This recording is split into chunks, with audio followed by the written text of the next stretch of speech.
What most people want when they start a podcast is they want to build an audience. They want to become an authority and a thought leader in a given niche. And I think that's why the majority of podcasts fail. Justin Moore, an international singer, songwriter with 50 million streams. The co-founder of Podigy that helped coaches launch their dream podcast. So at the beginning of the podcast, the first step is not getting the equipment, setting up the lighting, finding the launch plan. It's like, no, but not at all. The first part is to figure out best content is to find the sweet spot between what you love to talk about and what your audience loves to hear. And if you go too far on what you love, your audience is left in the dust. But if you go too far on what they love, you burn out because you're not creating content that you're actually passionate about. I'm going to call it the $1 million question. How one of your clients went and scored $100,000 by guesting on someone else's podcast. There's two things that he did to make that happen. So number one, no hustle, worship here, we're a different breed.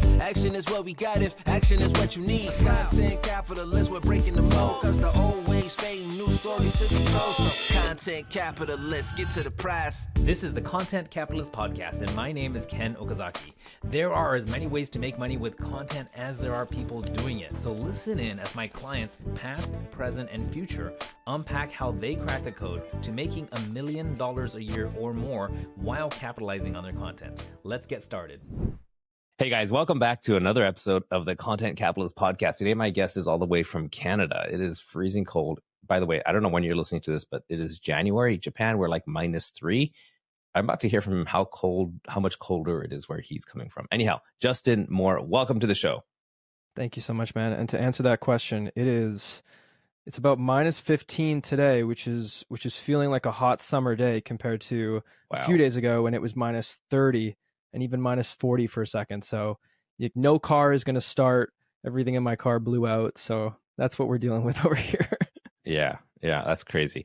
And for all of our American listeners, we are speaking in centigrade, Celsius, whatever you want to call it. You guys do your own conversion. We don't mess with weird, ancient numbers and stuff. We do modern Celsius. Exactly. Japan man, and preach. Canada. We got the deal. Anyhow, guys, what I'm really interested, Justin, and for everybody listening, is podcasting. I'm right now. We're called podcasting. You're a guest on my podcast, and you said that you help people to actually figure out how to monetize guesting on other people's podcasts. That's super interesting to me. But before we jump into that, let's get a quick lay of the land. What is it you do? Who do you help? So my fiance and I actually run this business together, and we're helping mostly coaches launch podcasts and then automate their shows to the point where it only takes them 1 or 2 hours a week to manage. So on top of that, we also run an agency that does all the production for them after they've gone through our program, where we create 30 pieces of content for social media from their weekly interview podcast. And also we help them get onto other podcasts as a guest. And like you mentioned, how they can actually get more from their guest appearances rather than just spending their time going onto podcasts, hoping that something sticks, but actually having like actionable, measurable results from their guesting appearances as well. So we're kind of like, we're everywhere in the podcast space, but our main thing is helping coaches who have that like dream of the podcast that they want to start, that they've always wanted to start. We help pull the dream from them and combine it with podcasting best practices to create an epic show that hopefully our goal is to put every one of our shows into the top 1%. So we call our program the Top 1% Podcaster. That's cool. Top 1%. I just watched this clip the other day, and I gotta double check this, but I believe that in order to be a top 1% podcaster, you got to make 21 episodes of a podcast. You got it, man. And that means that 99% of podcast shows that start never get to episode 21. Yeah. And it's actually much easier than I thought to get to top 1%. But if we talk about like syndication or like listens or downloads, I'm sure that's a completely different story. Yeah. I think among the 1%, you want to be the 1%, like the 0.1%, right? Yeah. Depends on how you measure it exactly. 0.01%. Yeah. Cool. So I checked out your Instagram. You do a bunch of music. You love singing. Tell me a bit about how you got into that, and is that related to what you're doing now, and how you help others? So my parents are opera singers. So they both were Juilliard-trained opera singers. They met on Juilliard campus. So they are the top 0.01% to just even get into Juilliard. They're really good. And I grew up performing with them. I grew up going to shows that they were doing. Everybody knew my parents in town because they moved from New York to a small town in Canada, and everybody knew my parents. So growing up, like, music was everything. And also I was just exposed to the idea of, like, the concept of having a craft and honing it in. So rather than having a job that doesn't really excite you, I was raised in a place where you had a craft and that was part of what defined you, and honing that craft was part of your everyday, like, existence. And so I think that did everything for me. Like, my parents never worked jobs. They always taught, they always performed. They had really, really interesting careers. And that obviously helps me every day as I'm running my business and as I'm talking to other entrepreneurs. As far as whether or not music has played a role, like, I write a lot of songs as well. I write for K-pop, actually, and for European dance music. Do you have to know Korean to write K-pop? So actually the translators hop in, take like 20% of the publishing revenue just to translate it from English to Korean. So no, I write in English. They seem to like that. They keep some English and then they go to Korean. But that's sort of like the K-pop and the dance music writing. That's sort of like a side thing right now as I'm running my business. And it definitely played into it because I was an expert in audio. I knew how to mix my audio for my voice really, really well. And I just translated it over to podcasting. I worked with a really famous mountain biker who had a podcast about pro mountain biking. And I edited his show for a while and helped him grow his show to like 200,000 plus downloads. And that's what really sparked my love for podcasting. So yes, the journey in music led me to learning how to produce the human voice really well, which led me to editing podcasts. And then we can get into like how I realized that I don't have to do any of the editing or anything, and how I would rather just lead the team and work with the clients rather than spending my time hunched over a computer in the dark editing audio. Yeah, that sounds like something I need to listen to, because, you know, we have a bunch of people who we do podcasts as well, but we prioritize video, and podcast is something that we're more recently getting into. Tell me about your team. Are you guys and what you just spoke about, just being able to produce a show, talk to the clients, have fun, and let people who actually like sitting down, hunched over, pushing buttons. And here's the beautiful thing. There are people who actually love the shit that we hate doing, or that we can't do more than an hour at a time, maybe, right? Yeah. So I love I rarely get to talk about internal processes and like how the business is running on the back end. But under the hood, we got like 17 people who work on the agency side. We have a front end like coaching offer, which is what my fiance and I mostly run. But operations on the agency side of producing the shows for people like week after week is totally outsourced. Like, I don't even really know what's happening over there most of the time. I just lead the team and make sure that, I pop in to make sure that the video and the audio quality is up to my standards. But yeah, we got a handful of editors who edit the audio, handful of video editors who create the clips afterwards. We have a couple of copywriters, but we also use some AI tools for that. And then we have a couple of project managers and then like a head of operations. And so the agency is beautifully systemized. The only thing that I really do over there is during the launching of the shows, I hop in, help write the music for the podcast that we launch. Sometimes I just hand over one of the songs that I've written, like we used one of my dance music songs for one of our clients' shows. But yeah, there's quite a big team that takes care of production. So it's almost like I'm not even a part of that side of the business.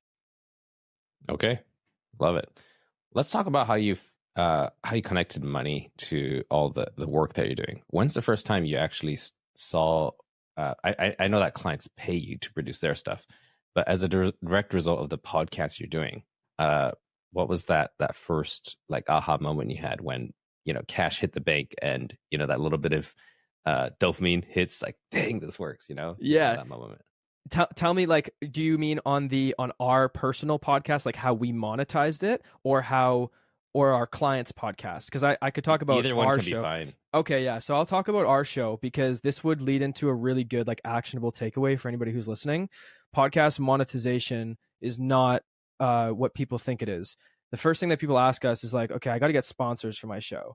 And the really like the hard pill to swallow is that if you're not getting at least 10,000 downloads per episode, not per month, per episode, sponsor is a complete waste of time. It's not going to pay enough money to be worth annoying your audience for. That is just like until you're at 10K, monetization does not come from sponsors, other than a couple of exceptions of very niche shows.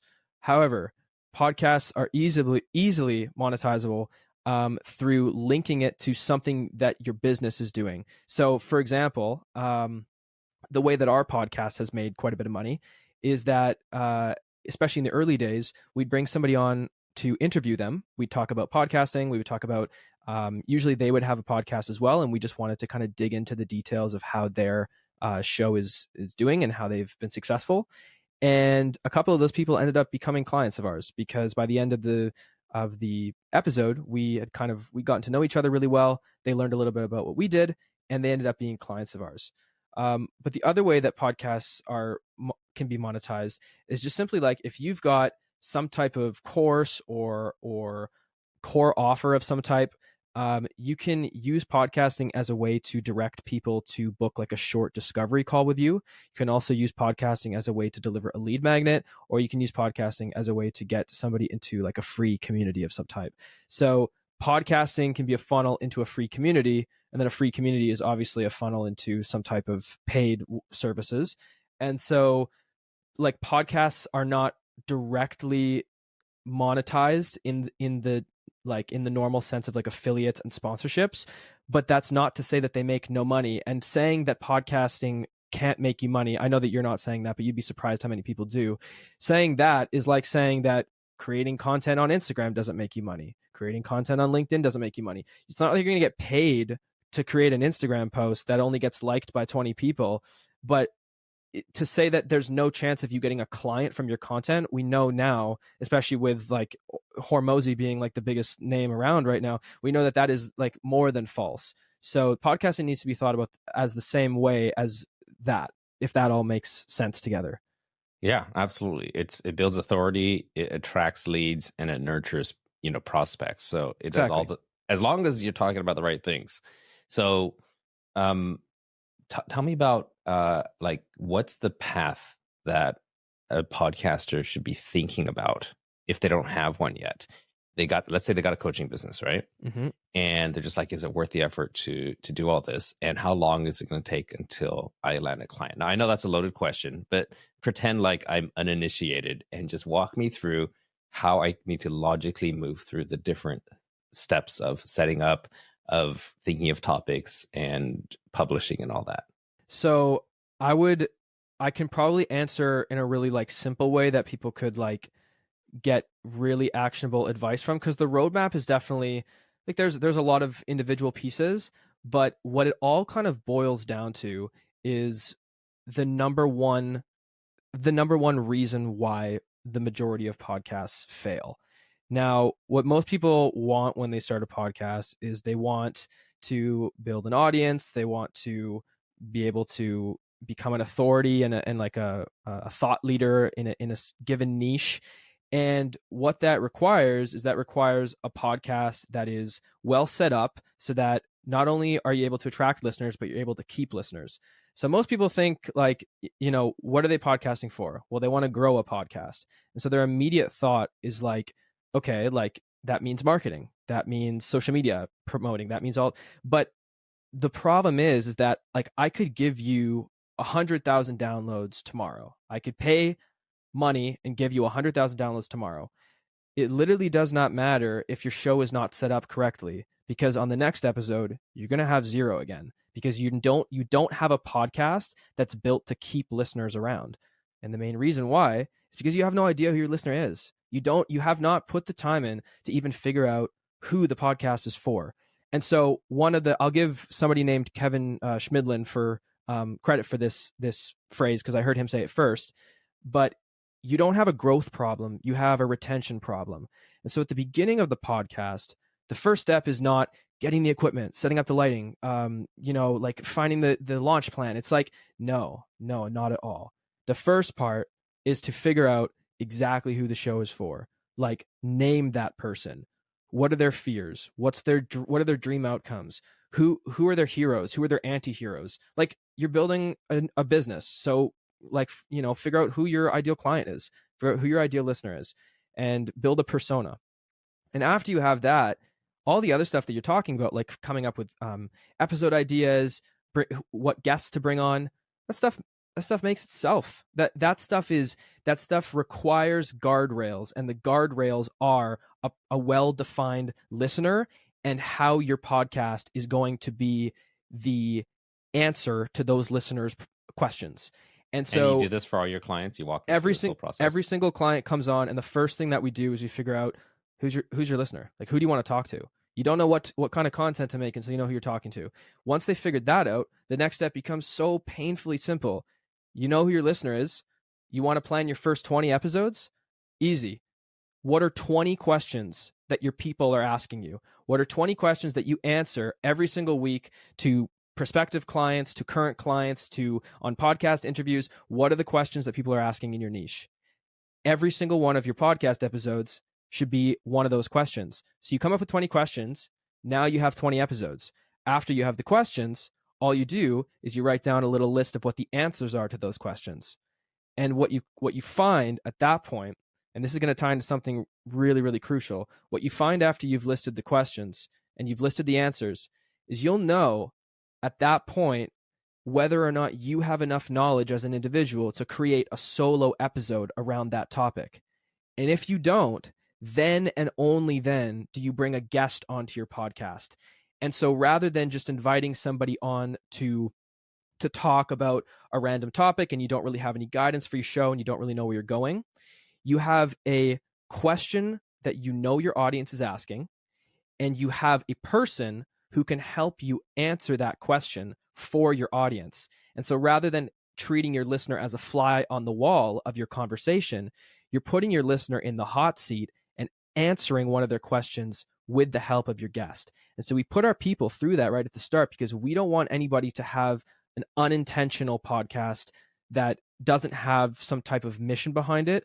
Every single person who works with us needs to know who the show is for and what questions they're asking. And then if they want guests, and we don't recommend to only do guest episodes. I mean, retention rates for solo episodes are way higher. They're way more actionable. They're shorter.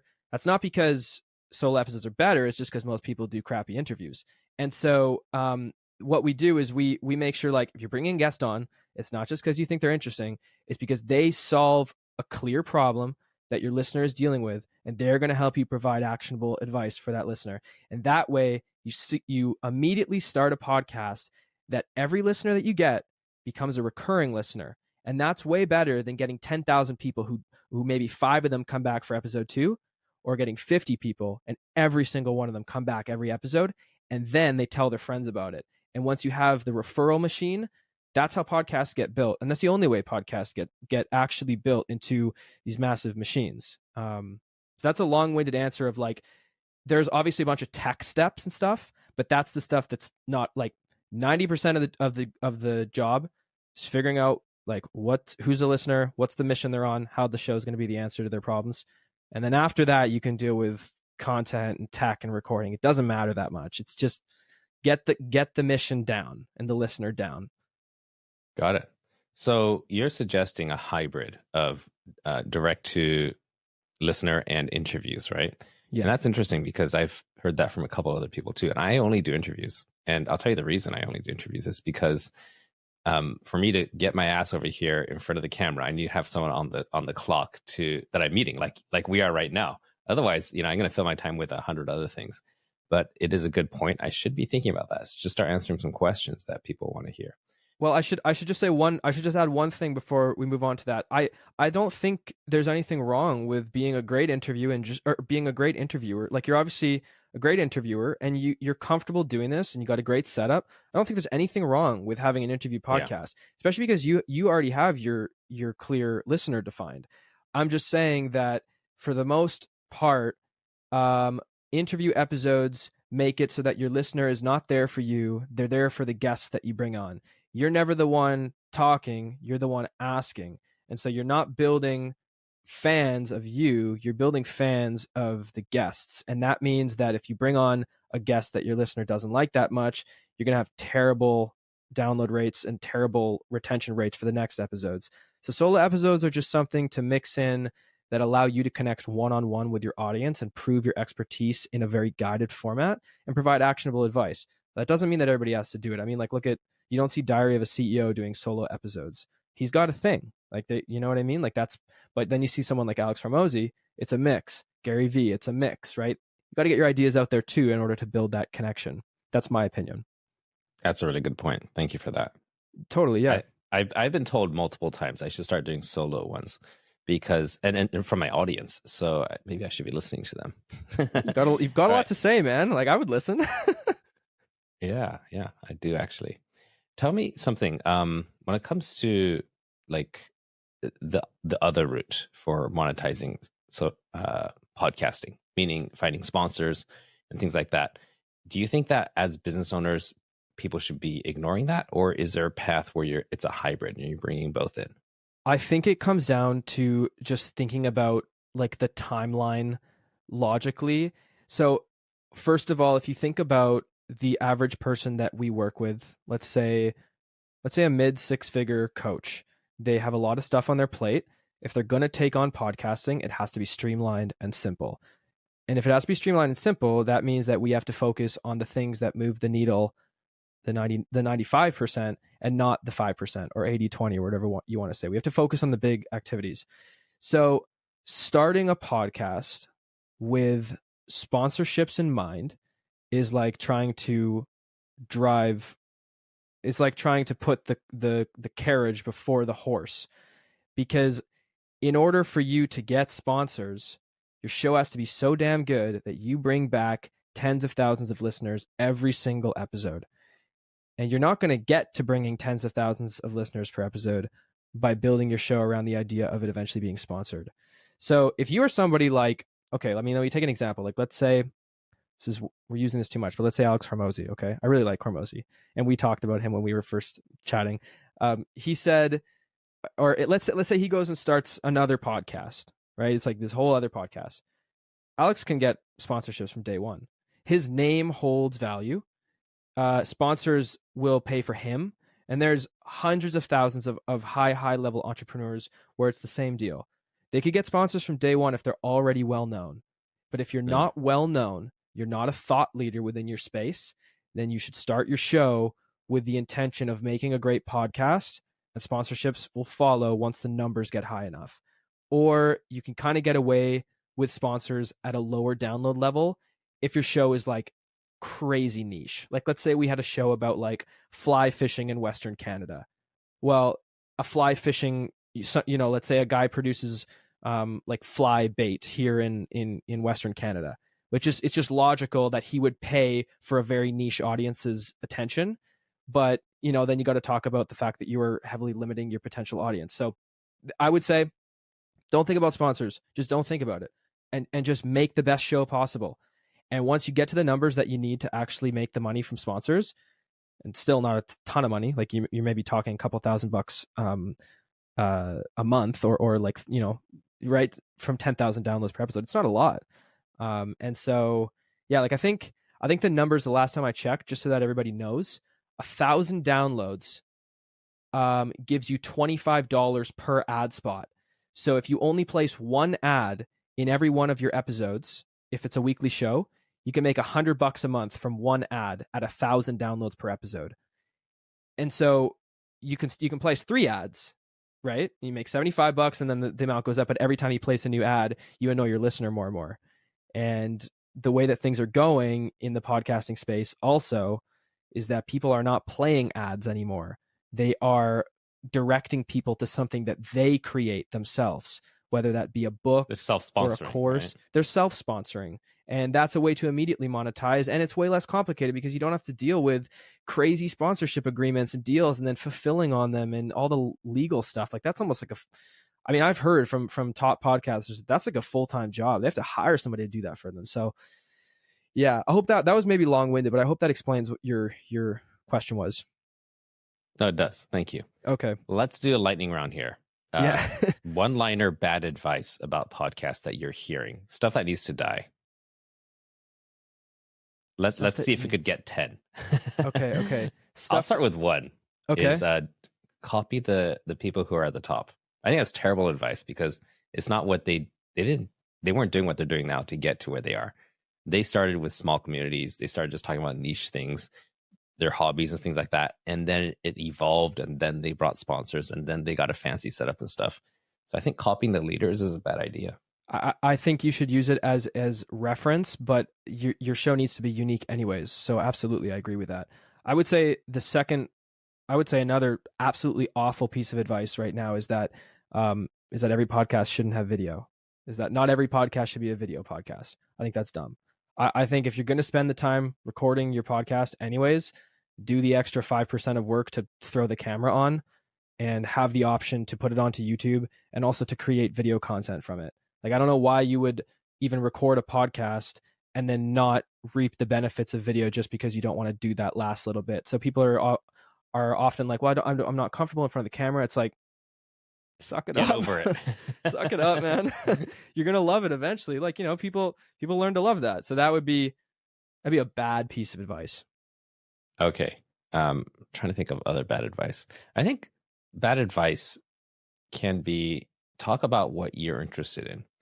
And it's not always bad, but like if you talk about what you're interested in exclusion of taking into account what your audience is going to be interested in, that's going to suck.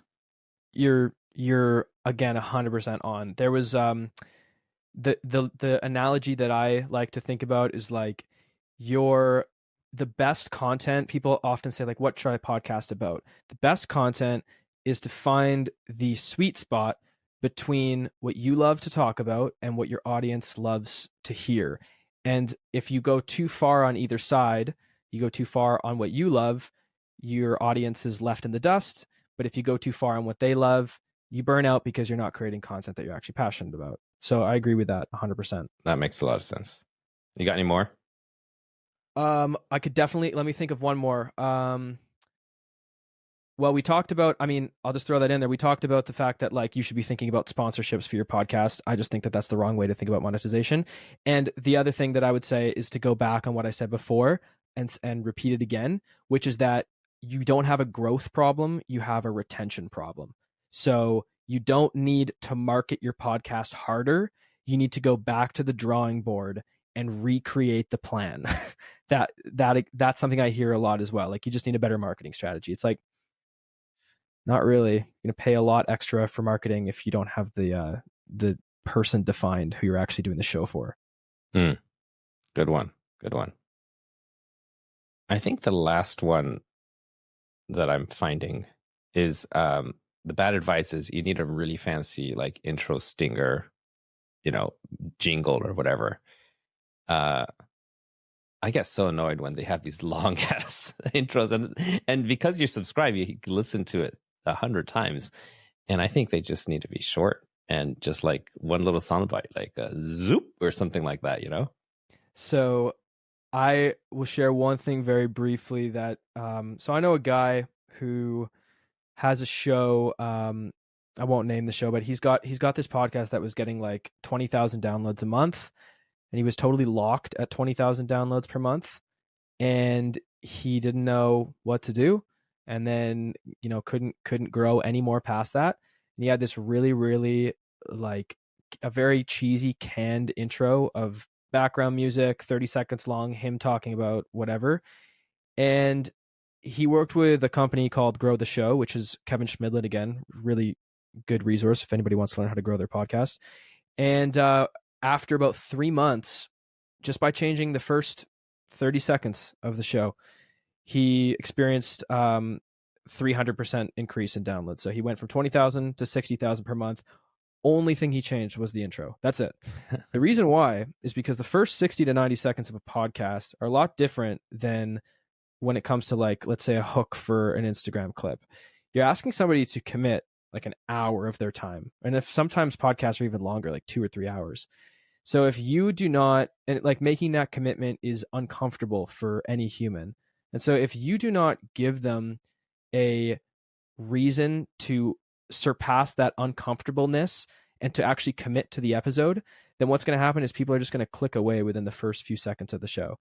And so the reason that you just don't give them enough context, you don't tell them who you are, what the show's mission is. So the way that we recommend that every single person starts their podcast is the name of the podcast tagline, or the show's mission. Introduce yourself, hook the audience with a question or a story. And so for our podcast, it's like, welcome back to Oh My Pod. That's the name. The show that helps you launch, automate, and grow your podcast. That's the hook, or the tagline, sorry. And then introduce myself. My name is Justin, and I help coaches launch automated podcasts that only take them 1 or 2 hours a week to run. And then hook. Have you ever wanted to grow a podcast to 100,000 downloads and beyond? Right. So that's how you start a show. So to talk about the intro, like the whole canned intro, cheesy music, that is so far gone. The dynamic intros where you actually give context to your audience about the specific content of that episode, it's the only way to do it now. And if you don't do that, this is part of what we teach people at the beginning. It's like retention, not marketing. Like retention. Got it. Love it. Let's jump into something that you mentioned before we started recording, is how you help. I'm going to call it the $1 million question, or the $100,000 question in this case. How one of your clients went and scored $100,000 by guesting on someone else's podcast. Let's break that down. So I would love with all my heart to take credit for that, for him doing that. But he did that on his own. He just also happens to be a client of mine. There's 2 things that he did to make that happen. So just to give a brief backstory, yes, a client of mine went on to quite a big podcast. I don't know what the numbers are, but they're going to be like really high. Like this is a big show. You need like a lot of volume in the audience to get this kind of like conversion rate. But he went onto this podcast, and like within the weeks following, he got 9 clients from the podcast, and he knew that he got them from the podcast because through talking to them in the sales call, he figured that out. So in his case, that's about $100,000. It's $100,000 for 1 hour of his time. So it's highly leveraged. And podcast guesting is like that, right? And so what he did, I'm going to give the actionable advice now on how you guys listening can make sure that you also at least do everything in your power to get the most out of your guest appearances. So number 1 is like obvious. Like you have to over deliver value with no expectations, none. Like you're not on the show to get money. You're not on the show to get clients. You're on the show to be the absolute best source of information, the best guest this show has ever had. Like just drop bombs of value everywhere. And so that's number 1. It's easy. People already know that. So don't promote yourself. Just do the thing, talk, and serve. The second thing is the call to action. So the way that he got this kind of response was just by putting a 15-minute strategy call as his call to action. And the host just linked the guy's calendar. And he said, at the end of the show, they said, where can people find you? And then he had a decision between what everybody else does, which is my Instagram is here, my Facebook is this, go to my website, I'm launching this new thing. And then he had the other option, which is what he did. Nothing other than, if you liked what I said here and you want help implementing something like this yourself, then I would really, really love to meet you on a free 15-minute discovery session or strategy session where we're just going to talk, map out what your coaching business could look like. And from there, we can see if we're a fit to work together. But if not, you're still going to have an actionable plan with next steps of what to do. That's how you got 9 clients. The other way that you can do the call to action, so that's number 1, just asking the person to put the call to action link, like the call link. The other way is to ask people to DM you a word from the podcast on Instagram.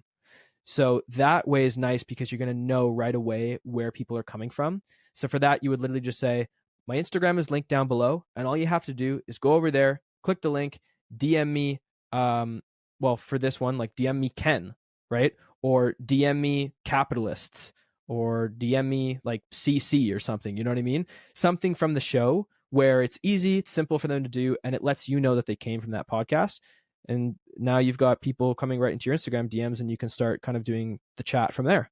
And those are the 2 simplest ways that I would suggest people do the call to action without having to like create a separate lead magnet for that show. That does take time. But if you have a big podcast that you're going on, you could obviously also create a lead magnet, which would be the logical next step after the interview. So like diving deeper into what the interview's topic was. But that takes some more work. That makes sense. So that was interesting. Like I know in the past, a lot of people used to just, say, let's have a strategy session or a discovery call.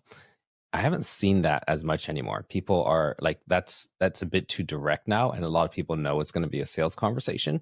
So I see a lot of people sending people to lead magnets or, or social media profiles or, communities like Facebook groups, or more recently, school is blowing up pretty big.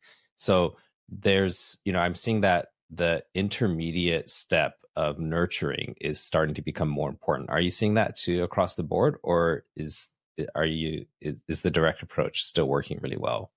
This is really interesting. I think so. We send people to our free community everywhere now.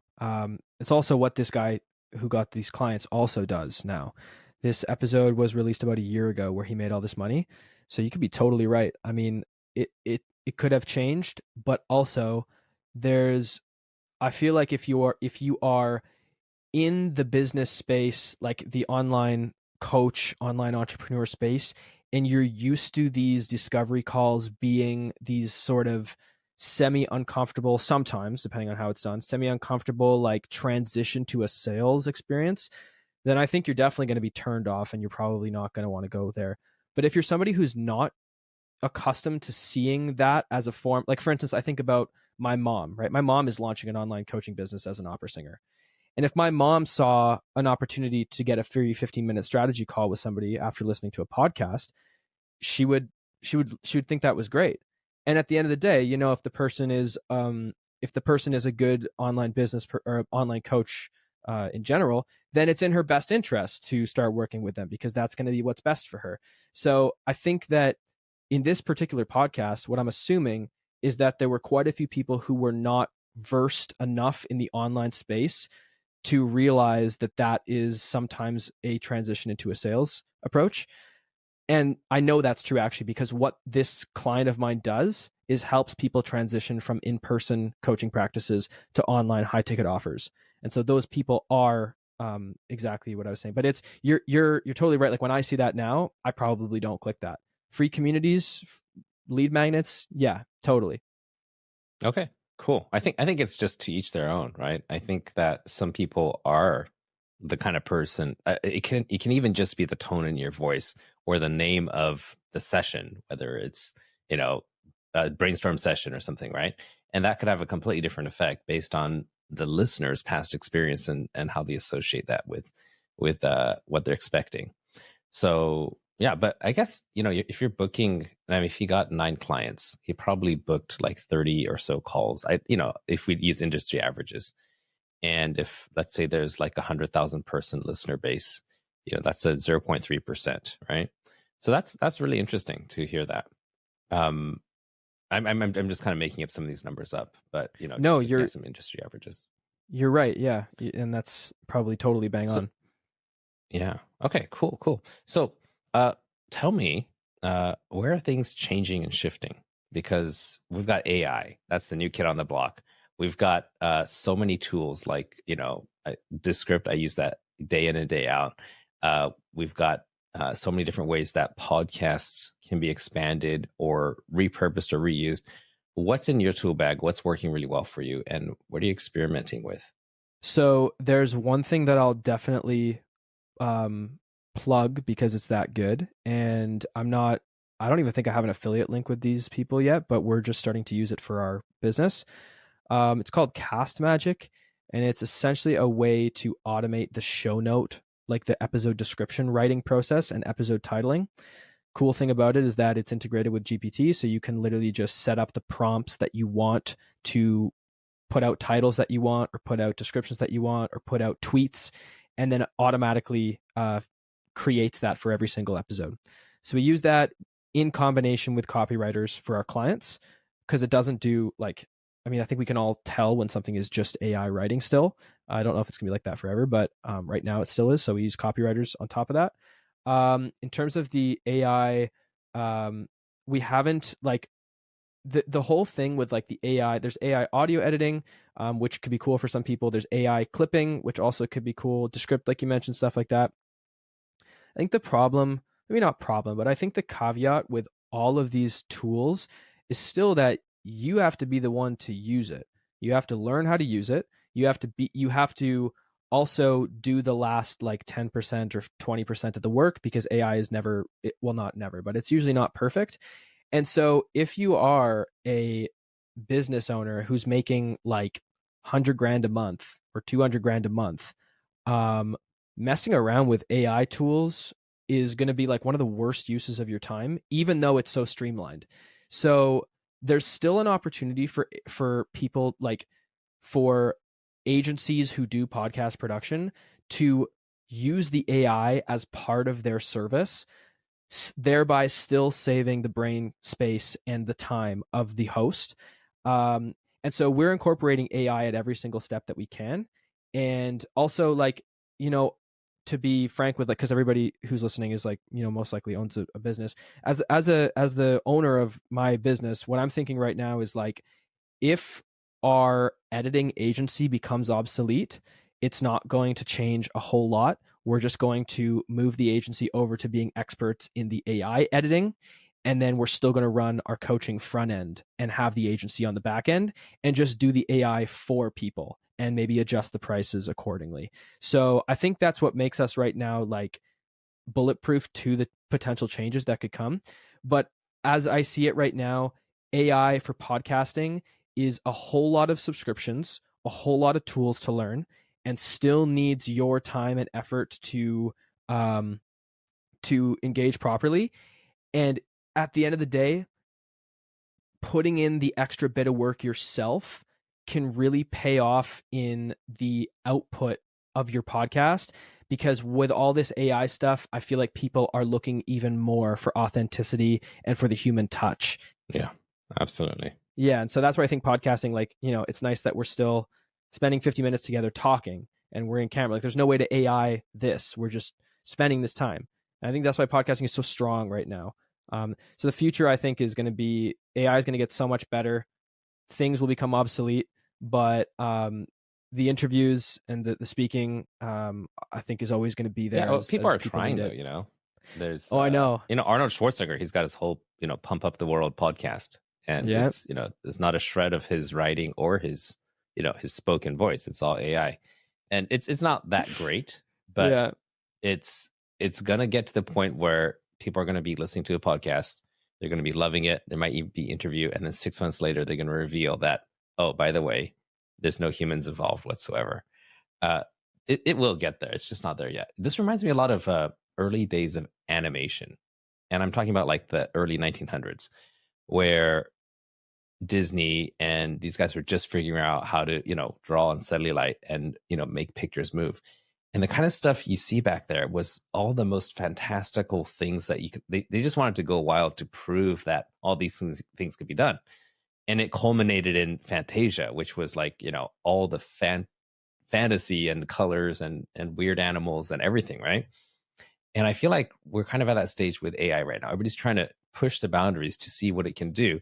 But in the end, Disney comes back to just really good storytelling. And of course, Pixar, you know, piled onto them, and now Pixar, Disney.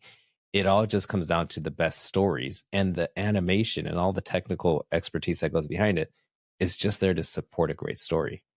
And I see that it might take a while, but it's all going to come back full circle. Good storytelling is what's going to win, whether it's with AI, whether it's, you know, in front of a cell phone and nothing else, or whether it's in writing. It's just good storytelling, period, I think. I'm gonna use that analogy, because that's totally how it is. And I agree that the pendulum has swung really far. And just like you said, like maybe, I hope that you're right, and I think you are. Well, we're humans. That's the thing that we crave more than anything, is feeling connected to a story, to somebody else, a mythical or real person. It's stories are what connect us to each other, to our ancestors, to our dreams, to our future, what have you. All right, we got to wrap this up in a second, but I'd like to I'd like you to pitch us.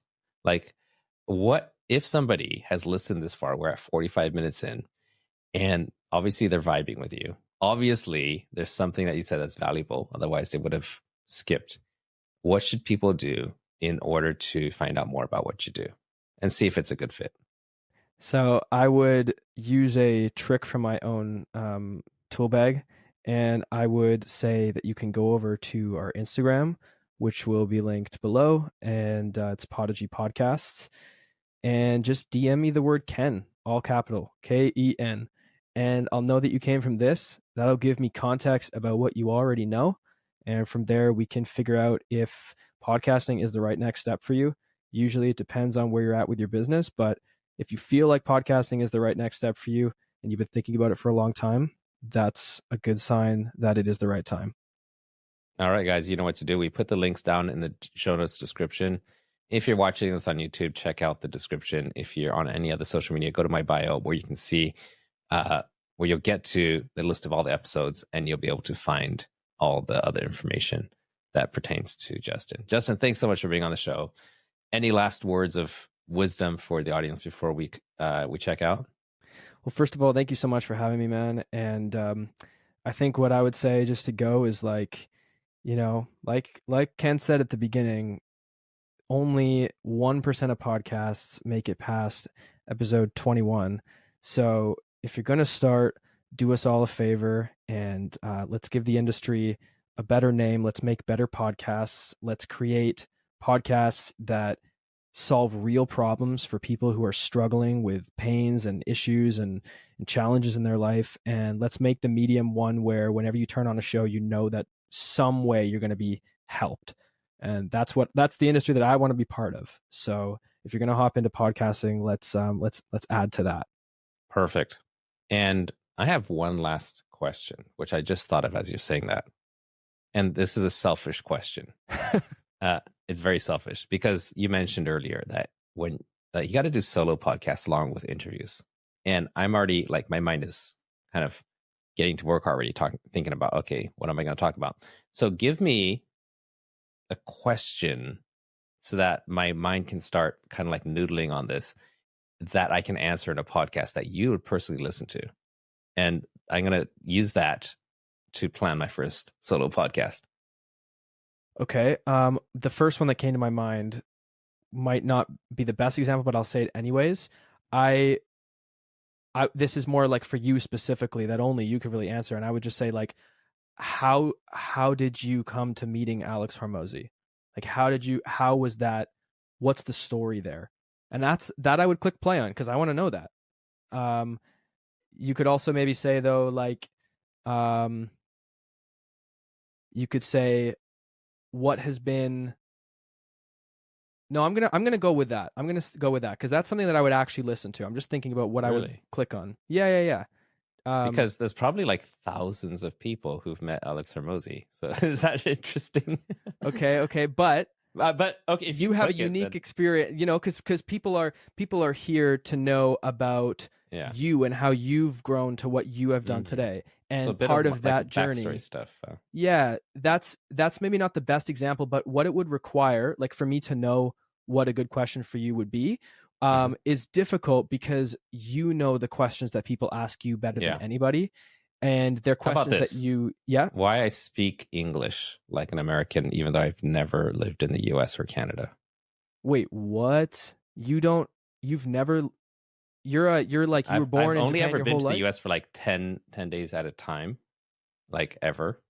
Holy! Like I've visited many times, but I never lived there, so I could talk about how I learned to speak English. And short answer is, I'm acting right now. I'm acting like I'm American, and took some acting lessons. You got to be kidding me, man! Are you serious? Yeah. You got to make an episode about that. Oh my gosh, that's so cool. Man, your English is perfect. You literally sound like your parents are from Japan, but you grew up in America. That's what it sounds like. No, it's amazing. I also went to international school in Japan. That helped, but yeah, acting American was a different thing on its own. All right, let's wrap this up, guys. We're picking daisies. Thank you so much for listening and all the PSs. This is the first time I did that. Guys, I will see you next week on the Content Capitalist Show. And before you get there, make sure you click the links, check out all of Justin Moore's stuff, and I'll see you next time. No hustle, worship here, we're a different breed. Action is what we got if action is what you need. Let's break in the flow, cut the old ways, fame, new stories to the soul. Content capitalists, get to the prize. This is the Content Capitalist Podcast, and my name is Ken Okazaki. There are as many ways to make money with content as there are people doing it. So listen in as my clients, past, present, and future, unpack how they crack the code to making $1 million a year or more while capitalizing on their content. Let's get started. No hustle, worship here, we're a different breed. Action is what we got if action is what you need. Content capitalists, we're breaking the mold. Cause the old ways fade, new stories to be told. So content capitalists, get to the prize. This is the Content Capitalist Podcast, and my name is Ken Okazaki. There are as many ways to make money with content as there are people doing it. So listen in as my clients, past, present, and future, unpack how they crack the code to making $1 million a year or more while capitalizing on their content. Let's get started.